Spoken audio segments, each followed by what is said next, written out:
Hello guys, welcome back to my channel Panjami's Classroom.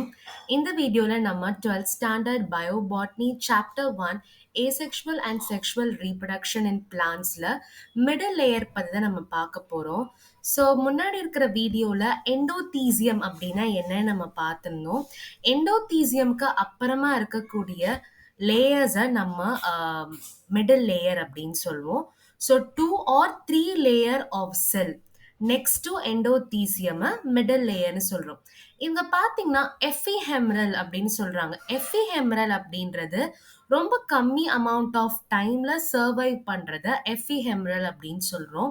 ஏன் middle layer எஃபிஹெமரல் ஏன் அது கம்மியான டைம்ல தான் சர்வைவ் பண்ண முடியுமான்னு பாத்தீங்கன்னா அப்படிதான் இது பண்ண முடியும்.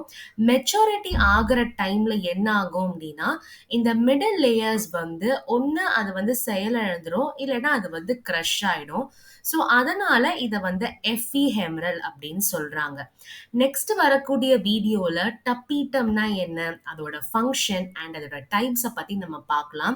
டப்பீட்டம் பார்த்தீங்கன்னா ரொம்பவே இம்பார்ட்டண்டான ஒரு பார்ட். அண்ட் இந்த மிடில் லேயர் எண்டோதீசியம் இது எல்லாமே ரொம்ப இம்பார்ட்டண்டான 1 மார்க் அண்ட் 2 மார்க் 5 மார்க் கேட்டகரியிலையும் வரலாம்.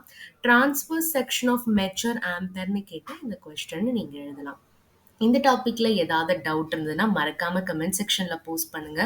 இந்த வீடியோ உங்களுக்கு பிடிச்சிருந்தா லைக் பண்ணுங்க, உங்க ஃப்ரெண்ட்ஸ்க்கு ஷேர் பண்ணுங்க அண்ட் மறக்காம பஞ்சமிஸ் கிளாஸ் ரூம் சேனலை சப்ஸ்கிரைப் பண்ணுங்க. தேங்க்யூ.